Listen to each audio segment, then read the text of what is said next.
Hello everyone. क्या आपको मालूम है कि अगर आपके एम्प्लॉयज को आपको शेयर्स देना है, ESOPs करना है, तो क्या क्या प्रोविजंस आपको ध्यान में रखनी है बिफोर इश्यू और allotting the share to the employees. So आज के सेशंस में अपन वही चीजें डिस्कस करेंगे कि अगर एम्प्लॉयज को शेयर्स ऑप्शंस में देने हैं तो क्या क्या provisions as per the companies Act आपको ध्यान में रखना है।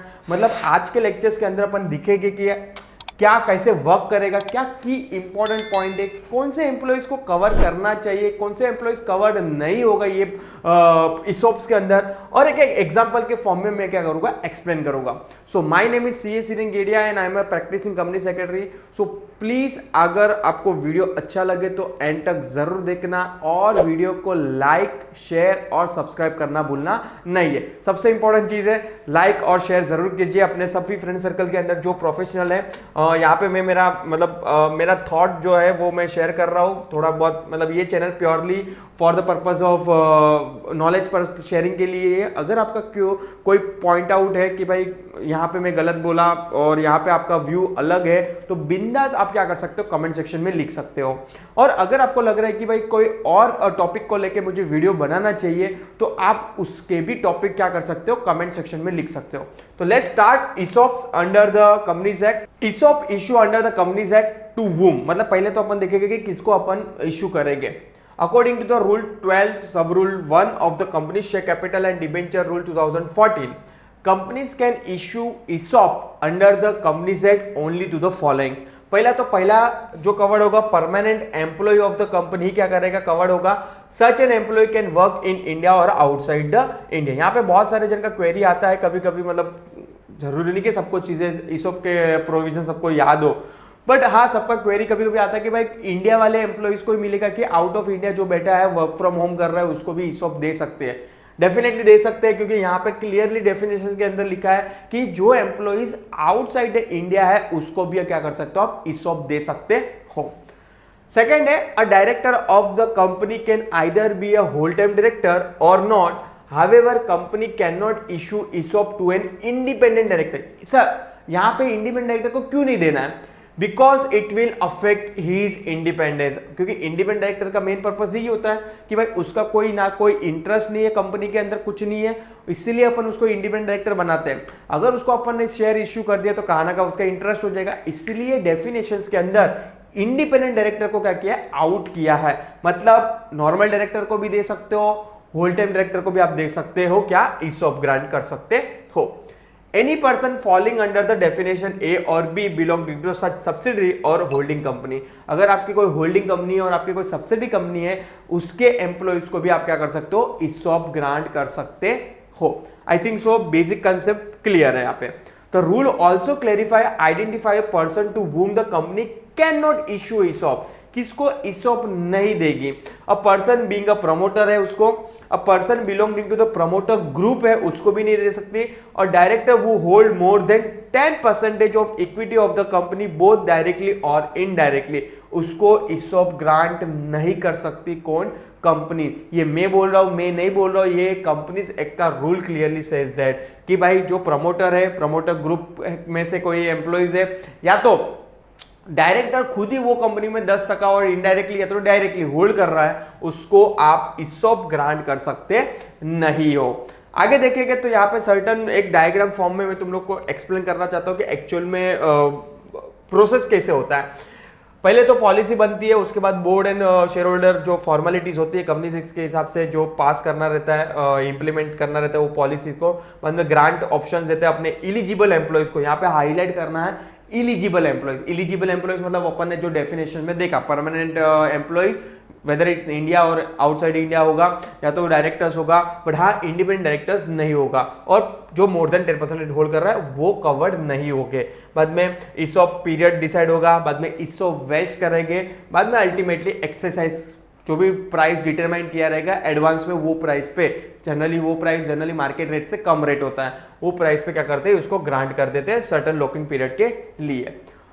यहाँ पे सर्टेन चीजें आपको ध्यान में रखनी है बिफोर इश्यू ऑफ ग्रांट और इश्यू ESOP। क्या क्या की टर्म्स है, क्या क्या चीजें आपको बिफोर, अगर बहुत सारे टर्म्स में कंफ्यूज हो जाते हैं बहुत सारे प्रोफेशनल लोग कि ग्रांट के टाइम देना है कि वही वेस्टिंग के टाइम देना है कि एक्सरसाइज के टाइम देना है, तो वो सब चीजें आज के लेक्चर में क्या करेंगे अपन कवर करेंगे।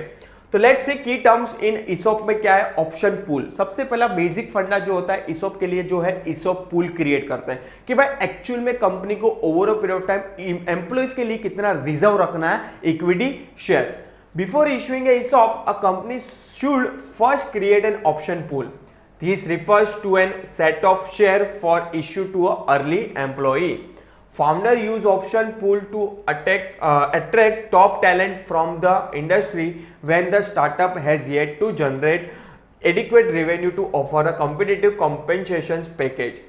Typically, option pool range from 10 to 15% of the startup initial equity. Generally ये ईसॉप का फंडा इसलिए लाते हैं कि जो टैलेंटेड एम्प्लॉइज है उसको रिटेन करके रखना है कंपनी को। जो स्टार्टअप होता है उसके लिए भाई हर 2 महीने में, हर 5 महीने में रेजिग्नेशन करना, मतलब एम्प्लॉइज देके जाएंगे। जो टर्नओवर रेशियो है एम्प्लॉइज का वो स्टार्टअप वाले इतना ज़्यादा प्रीफर नहीं करते। वो तो यही चाहते हैं कि भाई मेरे साथ जो जुड़ा हुआ स्टार्टअप से वो एंड तक मेरे साथ ही रहे। यस, तो हमेशा ये चाहते हैं कि जो टैलेंटेड एम्प्लॉइज को अट्रैक्ट करना, मतलब उसको अपने कंपनी में बना के रखना है, उसको रखना है अपने एम्प्लॉइज के लिए, तो उसको सैलरी के अलावा ये चीजें क्या करती है, ऑफर करती है। Companies can create an ESOP pool in 2 ways। 2 way है। फ्रॉम द फाउंडर स्टॉक, मतलब जो फाउंडर का खुद का स्टॉक है उसमें से ईसॉप पूल क्रिएट करते हैं। In this case, the founder has to set aside 10 to 15% of the share ownership towards the creating the option pool। या तो सेकंड कहां पे होगा, आपको नया शेयर इश्यू करना पड़ेगा, नया पूल क्रिएट करना पड़ेगा। तो in issue of a new stock in this scenario an ESOP pool is created by setting aside the fresh shares. The existing share holders ownership get diluted by creating the new stock pool. Of course जो इसका ratio पहले 15% था, may be ESOP create करने के बाद उसका ratio may be कम हो जाए। तो ऑफ कोर्स यहाँ पे ईसॉप देने के 2 ऑप्शन है, या तो अपना फाउंडर अपने शेयर्स में से कम कर दे अपना रेशियो, या तो नया शेयर इशू करेंगे। तो ऑफ कोर्स डेफिनेटली कहा ना कहा उसका जो एग्जिस्टिंग इक्विटी शेयर होल्डर होगा उसका शेयर्स क्या होगा, डाइल्यूट होगा। नेक्स्ट है ग्रांट। ग्रांट क्या होता है? When an employee fulfil the certain conditions a company granted ESOP. These conditions vary from company to company but are linked to achieving the certain milestone। Revenue हो गया, या तो product launch हो गया, या तो मार्केट डेवलपमेंट हो गया। Granting option is a pre required for vesting and issuing share to the employees. Grant का सिंपल मतलब होता है कि भाई तूने अगर ये टारगेट अचीव कर दिया तो हम लोग तेरे को क्या करेंगे, ग्रांट करेंगे। क्या? ईसॉप। तो ये क्या है, ग्रांट मतलब एक सिंपल प्रपोजल है कि अगर, ताकि क्या होगा, एम्प्लॉय मोटिवेट होगा कि हाँ नहीं भाई हम लोग इतना ये मंथ में रेवेन्यू क्रैक कर लेंगे तो हम लोग को भाई कहा ना कहा हम लोग को मौका मिलेगा शेयर होल्डर बनने का। ठीक है, मतलब ओनरशिप में क्या मिलेगा, हिस्सा मिलेगा। तो ताकि ये मोटिवेशन से एम्प्लॉइज क्या करते हैं, काम करते हैं, और कहा ना कहा क्या करते हैं, रेवेन्यू जनरेट करके देती है कंपनी को। सेकंड ऑप्शन है, मतलब सेकंड ऑप्शन तो नहीं बोल सकता, सेकंड कंसेप्ट है जो है वेस्टिंग का। लेट्स सी वेस्टिंग क्या बोलता है। Vesting is a process by which the employee earn their stock over a time. As per the guideline of the ESOP under the companies, a minimum 1-year locking period must be in place between the grant of ESOP and vesting of its option। मतलब generally क्या होता है कि आपने grant कर दिया, उसके बाद generally as per the company act के हिसाब से भी क्या किया है, 1 ईयर का लॉकिंग पीरियड जनरली लगते हैं, ताकि भाई एम्प्लॉइज मिलने के बाद तुरंत 2 महीने में रेजिग्नेशन ना दे दे। इसीलिए जनरली क्या करते हैं, लॉकिंग पीरियड सभी कंपनी अपने अपने हिसाब से रखती है। 1 साल भी हो, 2 साल भी हो, 3 साल भी हो, depend on the industry to industry and company to company. The vesting could be either a time based, for example vesting equally over a 3 years, और माइलस्टोन बेस्ड, या तो फिर बोलते कि भाई तूने ये मंथ में इतना अटेंड कर लिया, मतलब टारगेट अचीव कर दिया, तो हम लोग इतना शेयर का आपको क्या करेंगे, ग्रांट करेंगे, और तू क्या कर सकता है, उस पर अपना हक जता सकता है, और of course over period of time तू उसका पैसा दे के तू शेयर्स ले सकता है। वेस्टिंग स्केड्यूल्स क्या होगा?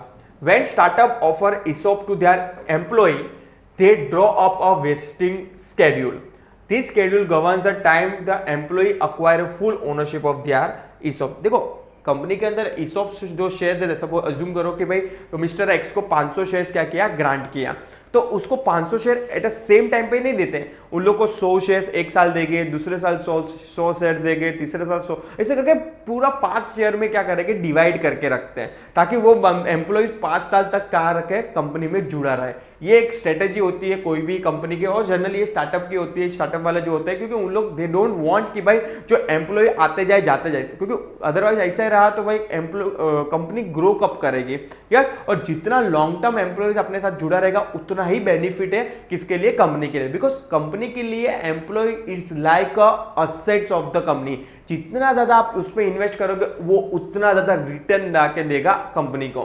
For instant it could be a 25% in the first year, 50% in the second year, etc. At the end of the vesting schedule, employee receive the right to exercise their option।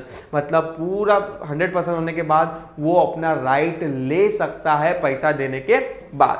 Exercise इस actually, exercise का मतलब actually जो employ shares के पैसा देगा उसको बोलेंगे exercise. Once the option become a fully vested, the employee can convert their rights, in other words, their ESOP to an actual share by exercising their rights. Once the employee exercise the rights, they will be issued stocks and have a right to receive company's dividend। मतलब उसका जो vesting period है वो complete हो जाने के बाद उसके पास 100% उसके ईसॉप के शेयर्स आ जाएगा। उसके बाद वो एक्सरसाइज करेगा, उसका नथिंग बट कन्वर्ट कर देगा उसका ईसॉप टू शेयर्स के अंदर। What is a strike price? Strike price is nothing but exercise price, जो हमेशा एक्चुअल में बात करूं तो प्री डिटरमाइंड होता है। प्री डिटरमाइंड होता है जब भी कॉन्ट्रैक्ट साइन करता है, ईसॉप बनता है, तभी डिसाइड होता है कि हम लोग ईसॉप कौन से शेयर्स पे ग्रांट करेंगे। The strike price also called as exercise price is the rate employee can purchase the stock options granted to them। और expiration date क्या होता है? Once the company announce the grant, employee must exercise their rights and purchase the shares allotted to them within a specific period। If the employee does not exercise the option within this date, the ESOP will expire। ये एक internal process होता है कि company so period तक open रखती है कि आप अपना एक्सरसाइज कर सकते हो, जो भी आपने कमाया है वो पीरियड में अगर उसने एक्सरसाइज का यूज नहीं किया राइट्स का, तो जो उसको ईसॉप मिला है वो क्या हो जाएगा, एक्सपायर हो जाएगा। जनरली ऐसा होता नहीं है, बट हाँ जस्ट एक कंसेप्ट है इसलिए ऐड कर दिया। यहाँ पे मैंने एक एग्जांपल्स दिया है, लेट्स सी ईसॉप को रिलेटेड ही एग्जांपल दिया है। क्या है, थोड़ा बहुत जितना प्रोविजंस अपन ने पढ़ा है ईसॉप के लिए उसका ही एक एग्जांपल, मतलब समराइज फॉर्म में मैंने एक एग्जांपल सेट किया। Let's see, mister Hiren is an employee of the Legal Bright Consultancy LLP। क्या बात है सर, यहाँ पे अपना ही प्रमोशन चल रहा है।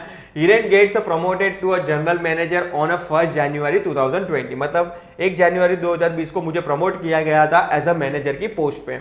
And become a eligible for 1000 options on the date of promotion. मतलब जब भी मेरा प्रमोशन हुआ तभी मैं एलिजिबल भी था कितने 1000 शेयर्स के लिए। This share vest equally over 5 year, 5 साल के लिए था।